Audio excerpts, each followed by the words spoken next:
Hello, what's going on? It's Doug Cunnington here, and we're trying to see if the microphone works this time because it didn't the first time.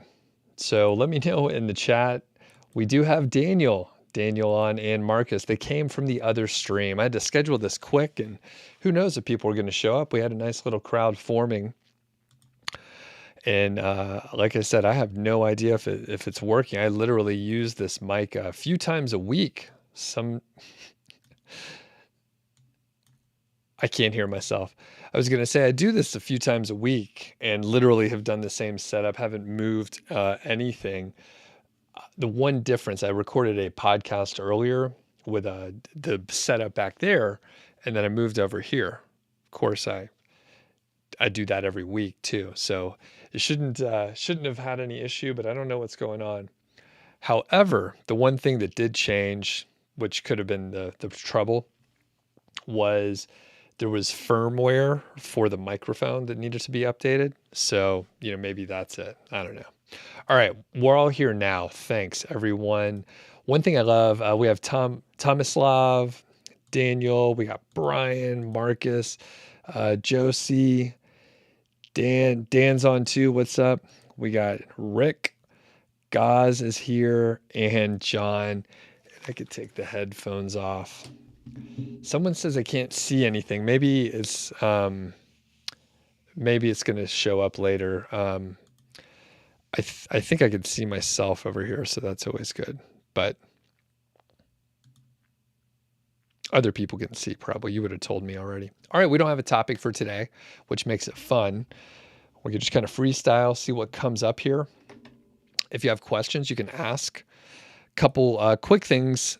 Since you're the core audience, you can hit the thumbs up. That'll be helpful. It may encourage other people to watch too. And Shazib is on too, and Anis. So a couple quick things. I appreciate everyone was trying to help troubleshoot, but it is funny. It's like, try to do this or try to do that thing. And of course it's like, did I hit the mute somehow? Or who knows what's going on. But anyway, things are fine now. Couple quick announcements to get out of the way. My course multi-profit site is open for enrollment right now through the end of the day on Friday, July the 15th. There's a link in there. You can get more information about the course to see if it's a good fit for you. There are 3 different levels in there. There's the standard, advanced, and the premium. The premium has one-on-one coaching, and you can see what is a right fit for you if you are interested. There's a payment plan if that's the best option for you. If you pay all in full, you get a little bit of a discount. It's all noted on the sales page, which incidentally is extremely long. So if you want to read the whole thing, it's actually a good read. I worked really hard on it, but it's a long sales page, but you can certainly check it out. And, awesome. We have John sent over a super sticker. 10 New Zealand bucks. Thanks very much. I appreciate that. We don't get too many donations or super chats out here, so thanks, John. The other couple announcements, sponsors of the show, we have Odys, Global ODYS, the source for premium age domains. And you can get $100 in your account if you join using my affiliate link. If you do buy anything in the future, I might get a commission, but you do get the $100 in your account. And finally, we have Leap from Ezoic, and Ezoic in general, they sponsor these live streams, and you can start using Ezoic with no minimum traffic requirement or anything. You could just head over there, get to the Access Now section, and get moving with it. So thanks to Ezoic. Sam is on here as well. Awesome. So what questions do we have out there? What's on people's minds? Has there been some other Google update? Is there something crazy going on out there? And Dan says, it seems like better video quality. Thanks. I did not get a new camera, same lens and everything, same lighting even. So no changes. However, if you are interested in the gear, I did set up on kit.co the gear that I use to live stream and in general. So microphones and the lights and the lens that I use in this specific camera, which is a Canon RP. And I'm using a Sigma 18-35 1.8, and it is set at 1.8, and the shutter speed, it's not shutter speed, what do they call it, the sample rate? No, it's a 1/50th, right? 1/50th, and I have the ISO set at 200. For the real nerds out there, that is exactly what I have set up. And then those are just some of those string lights back there. But some people used to think it was a fake background, but it's real. If I go walk back there, you can see.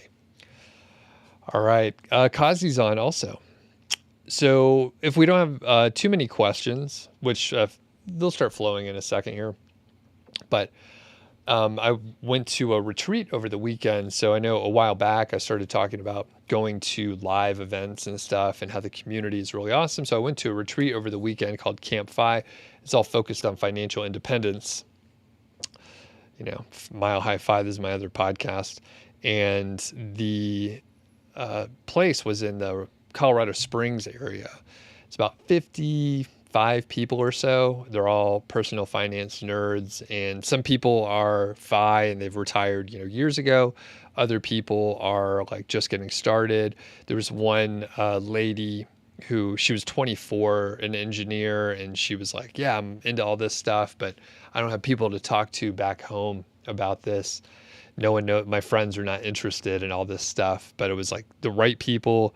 We kind of, it's a self-filter. Like, we're all interested in personal finance, but a lot of the conversations are about other stuff like beer or just, random outdoor activities or whatever you're into, food, drinking. There was a lot of beer. A lot of us were into beer. Okay, we got some questions coming in. Perfect. Yes. Okay. We got Kazi says, how do you prevent procrastination, or how do you keep yourself motivated? Good question. It's, for me personally, I am generally fairly self-motivated, and I have like some sort of internal drive to like do stuff. Now, that said, it doesn't mean I don't procrastinate, but I have a high level of motivation. We'll go into side tangent really quick.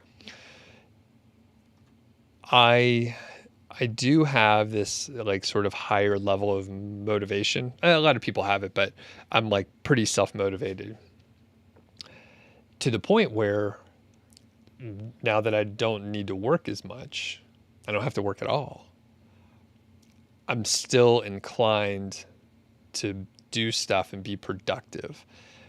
But there's other stuff to do. And if I went overboard and I just kept working and working, like it's kind of fun. There's stuff I can do, but I'm missing out. It's an opportunity cost. I'm missing out on doing other things that are, better for me to spend time on. So I have to turn down the motivation and intentionally be a little bit lazier, make decisions that allow me to not work. For example, one thing that's not very productive is to like go hiking, especially if I go hiking way out in the mountains. I don't have a cell phone signal. I can't like look at my email to do anything. And basically I'm just out in the woods walking around, which is actually pretty fun. And I enjoy doing that. So I set up things like that, especially if it'll take a chunk of time. So if I'm going on like a 6 or 7 hour hike, maybe it takes like 30, 40, maybe an hour to drive over there. That's a big chunk of time where I'm not doing any work, and that's nice. That's very nice to do. So on the other side, I do procrastinate. And one fun form of procrastination is when you do something a little bit productive. So like one thing, I don't do it as much now, but I'd like clean. So I'd like go sweep and vacuum and do some other stuff. So it's something productive, but it's not pushing me in the right direction from a business standpoint. So those kind of procrastinations can be very dangerous because it feels productive. And you're thinking, Doug, I don't go around and clean like an idiot when I'm supposed to be doing work. However, this can show up in different ways. So maybe you're like, I'm going to find some more keywords because it's kind of fun and you know how to do it. So you do something that's a little bit productive, but it's not the right thing for you to be working on. So let me know in the chat, or if you're watching the replay later, like, have you done that before where you work on something that's kind of productive, but it's not what you should be working on? And you're like, well, I'll just do a little bit more keyword research. So that's a dangerous way. To answer your question, finally, if you figure out your why of what you're trying to do, the root thing. So maybe, right, you're thinking, I just don't want to have a job because I don't like my boss and I don't like the work that I'm doing. Well, that's cool. I mean, you've identified that. You're just like, I don't want to work with that person anymore. I don't want to work at this company. But when you peel it back, you have to think about, okay, now what? So you don't work at that company. What other stuff do you want to do? Do you want to spend time with your family? Do you want to travel? Do you want to work for yourself so that you can like grow a business and create something on your own by yourself? So if you figure out why you're doing it, you may have to go a few different layers deep. So you may have to ask yourself, why am I doing this? And it's like, well, why don't you want your job? And it's like, well, I hate the job. Okay, well, what after that? Like, why do you not want the job? What will you do? So keep asking yourself why a few times, and that may get you to a point. And when you have that very specific thing that you're working on, it's like, why am I doing this? I want to spend more time with my family and work on hobbies that I'm interested in. A lot of times it comes down to things like that. Spend time with family, travel, be able to do whatever you want whenever you want to do it, and have autonomy. Those are probably like the top 3 or 4 things. People may have different little flavors in there, but if you keep your why in mind the whole time, it's very easy to think, I can put in the time so I don't have to do this other stuff and I get something that I want. Rick says, when you had a full-time job, when during the day or evening did you work on your sites? Did you have a steady schedule for yourself? Awesome. Lots of questions now. Fantastic. I'll move faster. So I was obsessed. So I worked on sites almost all the time, but I did wake up early. So there was a stretch where I would wake up between probably 4 and 4:30, and I would work. And then probably like 6 or 6:30, I would start my normal day before I had the side hustle. So I'd walk the dog, make coffee, then I'd do my normal work day. So I carved out the time from the morning. Hold on.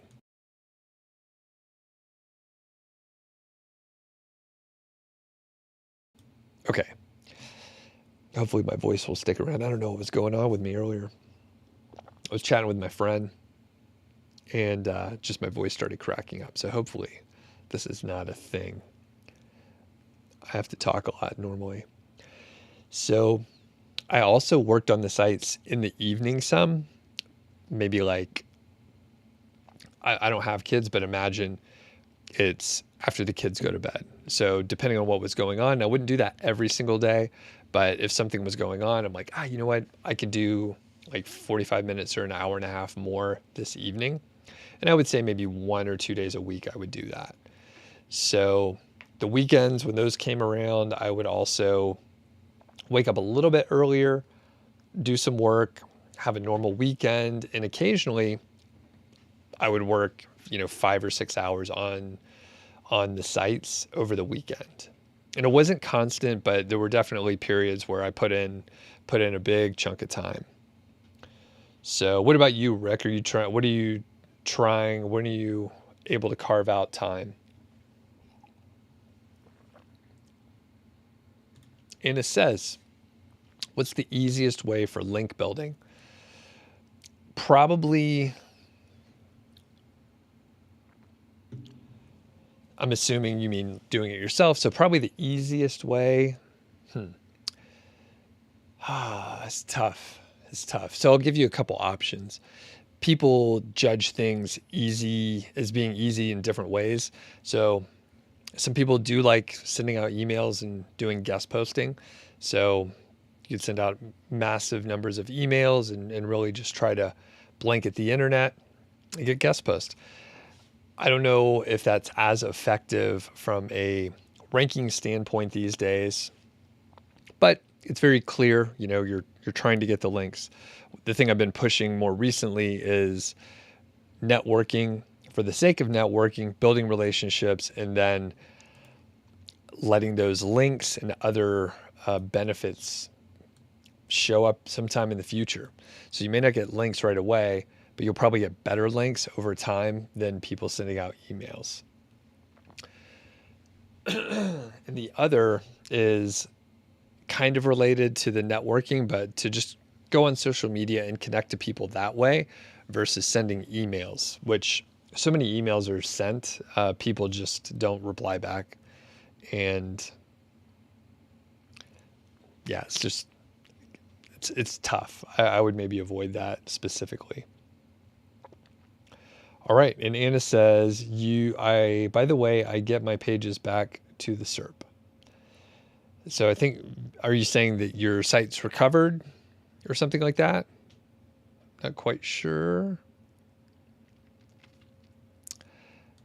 Shah says, you wanted to ask, as a beginner, what is the better option, a niche site or an Amazon affiliate?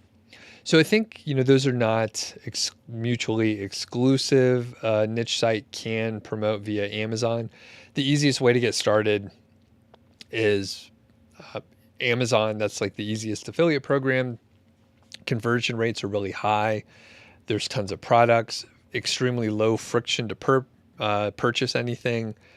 And the downside is the commission rates are a little bit lower, but most of the time, even if you go with a affiliate program with higher commission rates, maybe directly with a company, there's a good chance, you should test it, but there's a solid chance you're going to earn more with Amazon anyway, just because more people buy.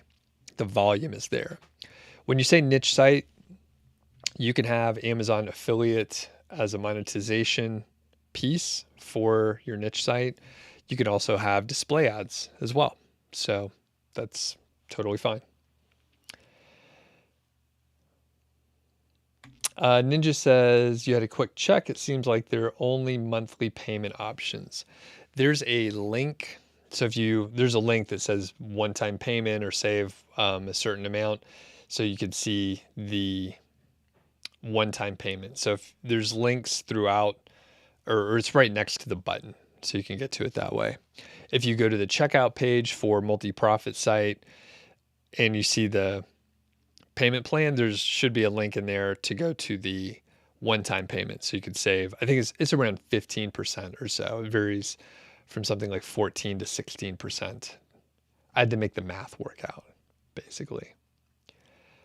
Marcus says, my Facebook group is close to 25,000 followers. That's awesome. That was your goal for the end of the year, but you reached it much quicker. How should you celebrate for the community and yourself? Treat yourself. Yeah. Let's see. Well, one of my go-tos, Marcus, is beer. So I would potentially have beer, but maybe, not everyone in the community gets to celebrate that. Yeah. What suggestions do people have out there?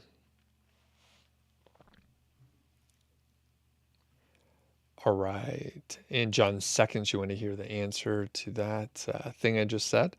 Okay. And Dan says, do you think links are becoming less and less useful with ranking in Google, especially with the last major core update?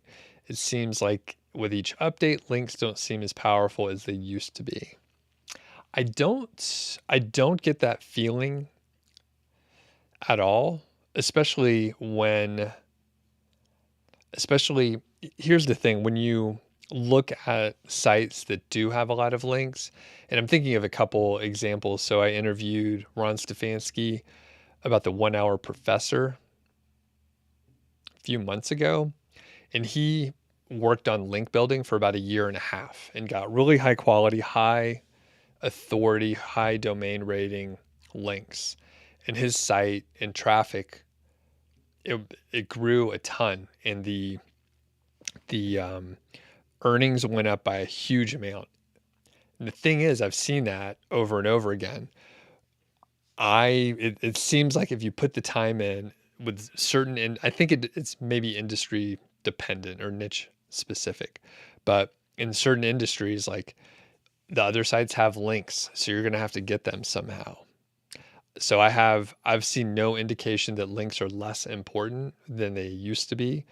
And I'm curious, Dan, what reference do you have about that? And the thing is, like, depending on where you get the study, then there could be other components in place, like if they're trying to sell something, right? So if you get the study from like a link building company, well, they're going to say links are important. If you go to a content company, they may say, content's the most important thing. Don't even worry about links. So you have to remember where you're getting the information from. But I haven't seen anything that made me think that links are not as important. Kazi says, can I recommend a good content writer? No, not specifically. And Dan says, Andrew Fiebert posted something recently about how he was able to rank a bunch of competitive keywords without any links, low DR, etc. And Dan says, it seems like after analyzing a bunch of SERPs, people are starting to rank for competitive queries without many links and power. So one of the dangers here is you're providing, so this is confirmation bias, and I don't have a horse in the race here. I don't care either way, but we can find examples of both. So we could find examples of ranking competitive keywords without any links and low DR. I would be curious to see those specific, because when we say competitive, right, we could dissect this really specifically. But when we say competitive, what do we mean by competitive? And without any links and low DR, okay, so he was able to do that. Was he able to do that in 2022 right now, or was that in 2017, where a lot of his case studies come from? And then we have, after analyzing a bunch of SERPs, people are ranking without many links and power. So again, I know that is 100% true, and that has been the case in the past, and it probably will be in the future. But we can also find examples that prove the opposite. So when you have the confirmation bias, we are seeing information that is proving what we already believe, confirming that belief. So is it helpful or not? I'm not really sure. Like, I would say if you like building links, or if you don't like it, or if you like doing content, pick the thing that you're most interested in.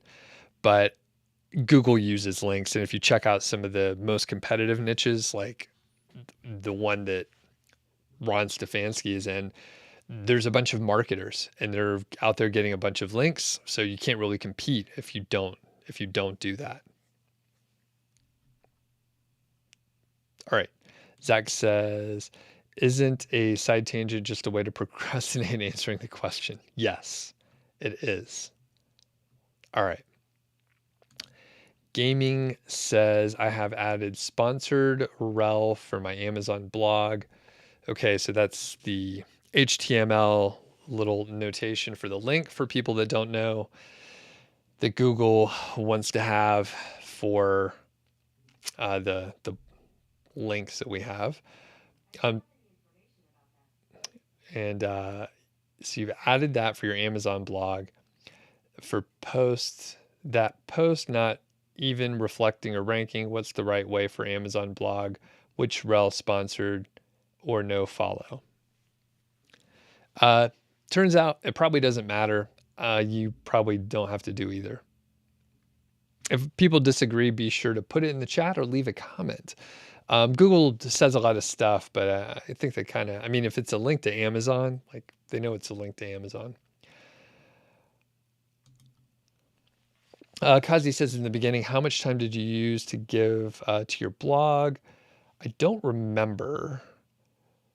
When I was really getting things started, it was probably, in the 3 to 5 hour per day range, something like that. Like I said, I was waking up early, doing stuff on the weekends. And then which time of day do you recommend best for content writing? For me personally, the morning is the best. I'm fresher in the morning and my brain isn't tired. So I can get a lot more done in the morning than otherwise. Gaz says the secret is to set yourself achievable goals and realistic milestones. I work full-time, so my goal is 1 article per week, and consistency is key. Well said. Marcus says waking up is a great idea. I usually did that, but not anymore. I really need to get back to a better morning routine. Rick says that's accurate. I used to find ways to distract myself from the actual work that needs to be done. It doesn't occur as much anymore. Great. Shirazi says, how much average time websites take after getting hit by Google Core Update? I don't know. I have honestly never seen a study where, someone has proposed an average amount of time. So I only know this sort of anecdotal. I think what I've heard is you can get some of the traffic back after like 3 to 4 months, but I haven't heard or seen a study for that. All right. Yeah, and Rick says, holy smokes, that's early. Yeah, 4 o'clock's pretty early. And I drank way too much caffeine back then. We've mostly switched over to decaf, so we're usually just drinking decaf. But yeah, 5 a.m. still pretty early, but 4 a.m. That's a little much. Yeah, it's rare when I get up that early these days. Yeah, now I don't set an alarm, which is nice.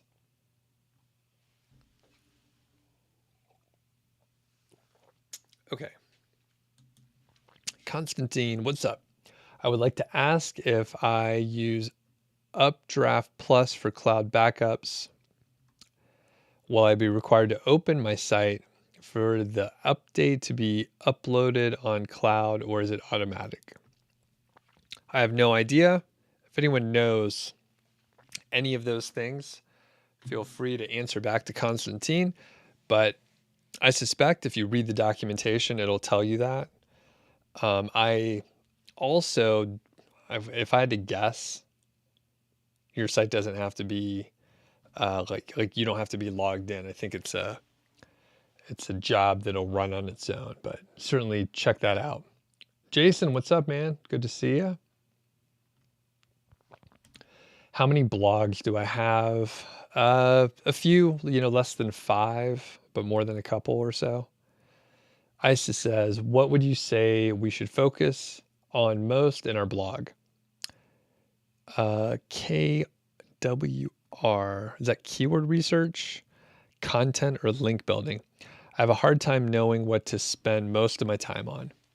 Usually, if you're just getting started, I suggest you spend most of your time on keyword research and content. But the thing is, you just need to do a little bit of keyword research to get started. So 20 or 40 keywords. Then you can get started. You can find more keywords later. What you don't need to do, and I think a lot of people, there's so many people that are like, yeah, I have like 500 keywords over here, and I really need to find like 1,000 more before I get started. You don't need to. You need as many keywords as you need for the next step, which, I mean, let's face it, like a lot of us are not able to write a ton. And, Gaz and someone mentioned, yeah, I'm trying to write like 1 article per week or something like that.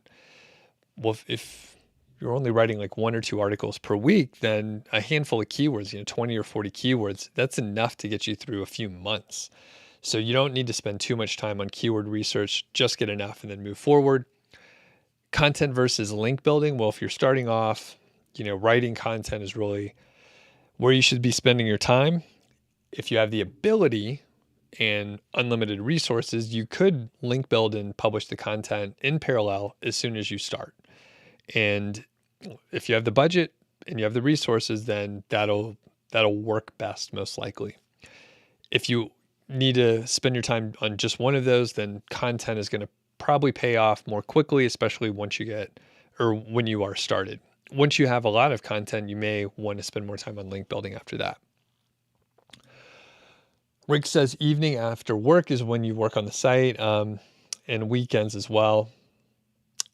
It doesn't seem enough. I try to have a rigid schedule, but it always doesn't work out that way. Yours seem more relaxed. I'm normally pretty relaxed. Yes. But I think as long as you're making progress, and like God says, if you're consistent, like that will pay off in the long run. And Rick, I can't remember if you've been on one of the streams where I've talked about just changing your timeline and the expectations, but a lot of people are thinking about it maybe a 6-month or 1-year timeline. They're in a huge hurry. And if you change your timeline to maybe 3 to 5 years, you can relax a little bit more. If you miss 1 week and you don't publish as much as you expect, it's not a big deal. You're just trying to be consistent over the long term. So I encourage everyone to think about things in a much longer timeline, and then it sort of takes the pressure off. You still, need to push forward and everything, but you'll make better decisions. If you're thinking, how can I make $1,000 a month within 10 months? You're going to make worse decisions than if you're just thinking, all right, I need to publish X amount of content. If I'm off a little bit, it is okay, but I'm looking at this over a long timeline. You'll be much better off.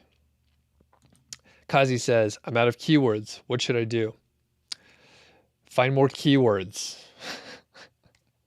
I think you want to ask something different than that, but yeah, find more keywords.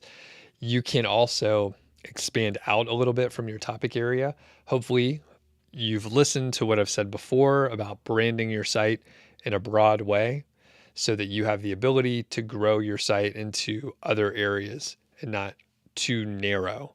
So if you brand your site in a broad way, then you're better off. Quick example, you could have a website like, we'll use, Alex was here earlier when he couldn't hear me, but WP Eagle, I think he's doing a live stream later, so check him out. He had best roof box. You're kind of stuck in the roof box genre, but what if it's auto storage guru? So it's organizers for inside the trunk. You got roof boxes, you have roof bags, you got bike storage, some other kind of random things you can store a cooler on and put it on to your, what do you call this? What's the thing where you put the car hitch? You can put the storage hitches and all that stuff. And the thing is, best roof box, well, I mean, you can kind of add that other stuff in there, but if you brand your site in a more broad way, then you could put all the stuff and you don't have to worry about it. And you could even have like other auto storage things like pickup truck gearboxes in the back, or even like the camper shells too. Like it's not exactly storage, but you get the idea here. But Kazi, yeah, just find more keywords. Marcus is going to go get a beer. And Rick does mention that he goes to sleep at 11 and gets up at 5. And the thing is, the example that I gave you, I was like grinding and burning the candle at both ends, and I was tired and had too much caffeine. And I'm sure that I was much more grouchy back then. So there's no free ride. I was cutting out sleep, and I'm sure I was irritable and grouchy far more often.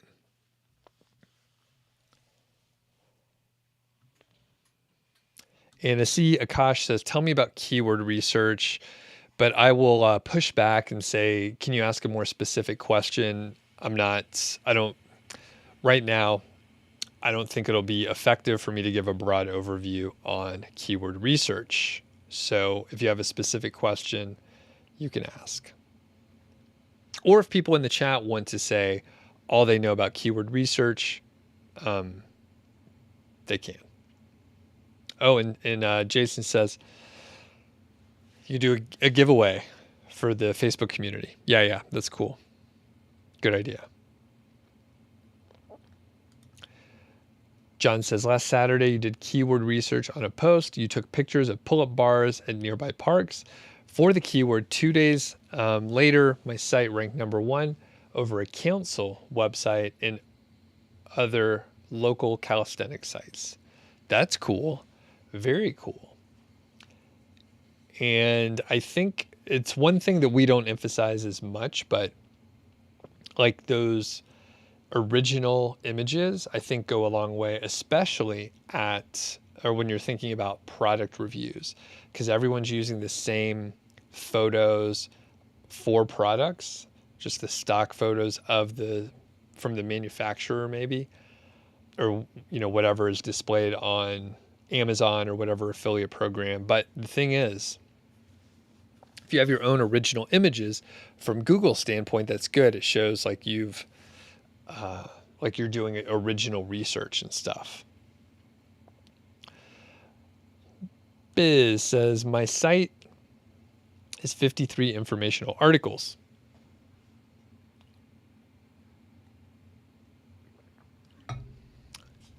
It's been around 92 days. There's no DA, no backlinks. But surprise that SEMrush is ranking at 35.1 million. What is meant by this? Really curious. I suspect that means nothing overall, and I wouldn't even think about it or worry about it. It could be that you're in the 35.1 millionth rank or something like that, but I would say that is irrelevant information, and you could just move on and not worry about it. Gaming says, is there blogger communities where we can exchange links? There are definitely link exchange communities out there. I don't know any of them though.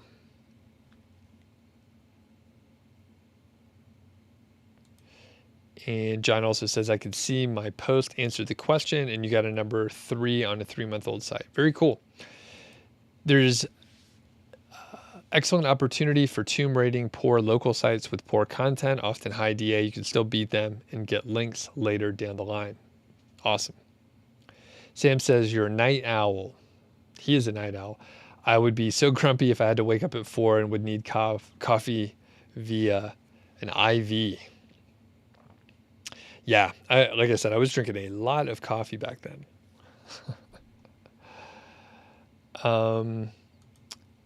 Gaz says, saying that when I was off work with COVID, I wrote six articles in a week. All right, and Anna says, my site is almost recovered. How long did it take to recover? Someone asked that.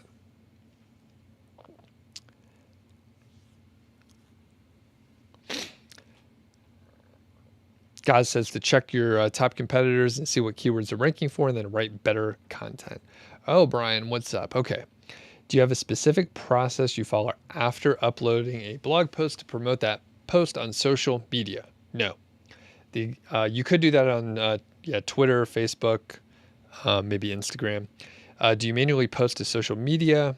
Don't do anything or use a service? I don't do anything personally. Some people do, and I think if you have a big following, then maybe it can drive a little more traffic. But just posting it, I found it really didn't do anything. I used to post stuff on Twitter and all that, but I didn't find any value in it. Some people do find value in it, especially if they have a big following. Malik says, my one article was on page 1, position 4, but then you updated it, and after updating the article, it pushed it down to position 8. Why? I don't know. For some reason, there's 2 possible things, which I'll preface by saying this answer won't help you, but it'll give you more context to think about it more. So you updated the article, and possibility 1 is you updated it and Google, for some reason, didn't like the way you updated it. The other possibility is you updated the article and Google didn't really care what you updated, but it moved down anyway. That could be normal algorithmic changes and where it dropped down. And it just happened to coincide with the same time that you updated the article. The other piece is you could have had competitors move up ahead of you that also coincided with your changes. So your changes may or may not have caused you to move down from 4 to 8. You can maybe test it by reverting back to what you had before and see if you move back up. So you could test it. You can also look at what you wrote and what you added and decide, is this better for the searcher? If it's better for the searcher, then maybe you should leave it the way it is, and you potentially could move back up if there's good visitor feedback and metrics.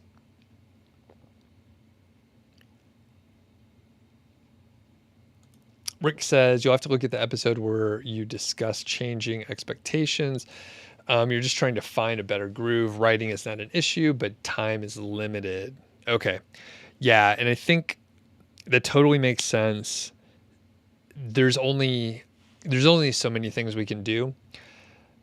A lot of times, I mean, you have to set priorities too on everything in life.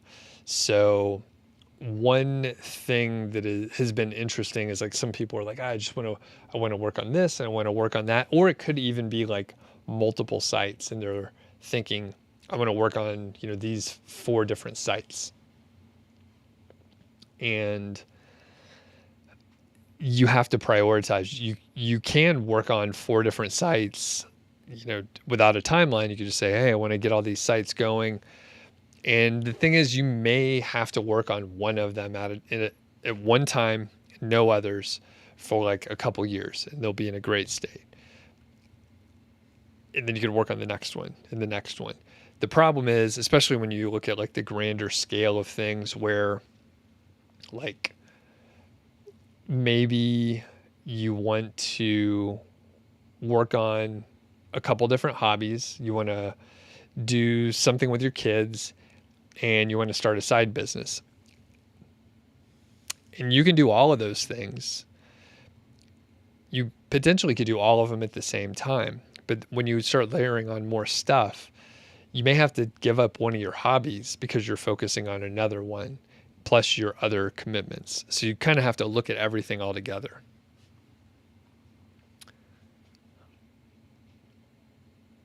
And Rick says, irritable and sleep deprived most days. Yep, it's no fun, and you're like more stressed out, and it makes you, not live as long. Sleep is good once you can get it. Body language matters. What's going on? All right, we're getting through here, and we just have a few minutes left. Another quick shout out for Odys, Odys, and I don't have a prepared recorded video, but I do need to rest just for a second here. But I think we're since we had the tech difficulties, we may have to skip it for today. So we're just going to push through for the next 4 minutes.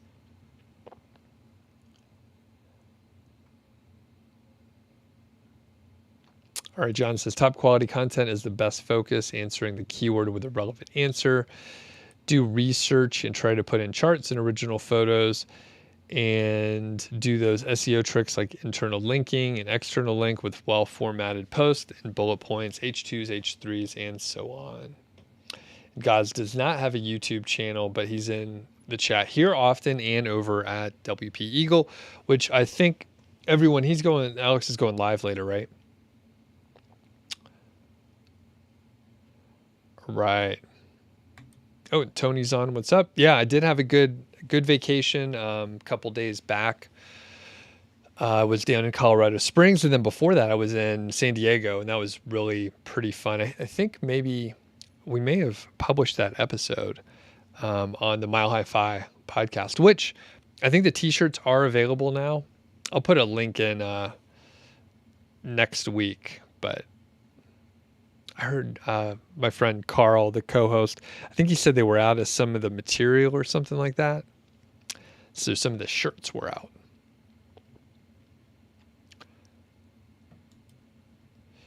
Malik says, should I follow the rank math or Yoast SEO score? Because most of the experts say that these SEO, I don't know, what else are we going to say? I don't think, it depends on which metrics you're following, but I don't usually follow those. Often, especially with Yoast, I think the keyword density and some of the ideas are too aggressive for the kind of keyword research I usually do. But generally, I usually don't recommend people follow the SEO scores. And Anna says it took more than 3 weeks to recover. So it sounds like around 3 weeks, which seems quite short to me, but it sounds like it worked for you.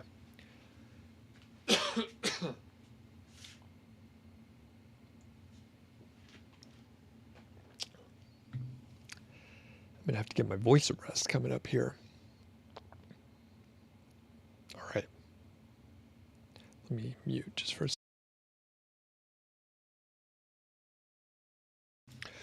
Oh, yeah. I can play guitar. That'll let my voice rest. All right. Great stream today. Thanks, everybody. I'm going to play guitar for a minute here. And then be out of here. Yeah, I got to let my voice rest. So sometimes I play guitar at the end. So if you don't like guitar, then now's the time to jet. But a surprising number of people do hang on.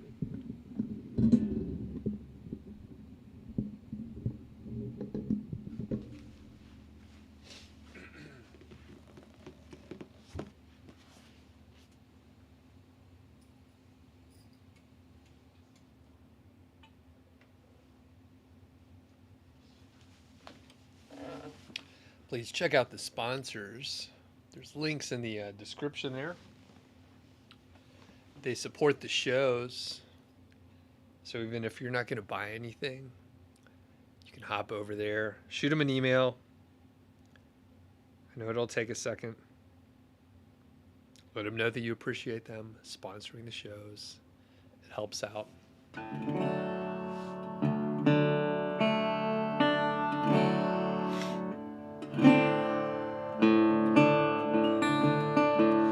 I'm rusty.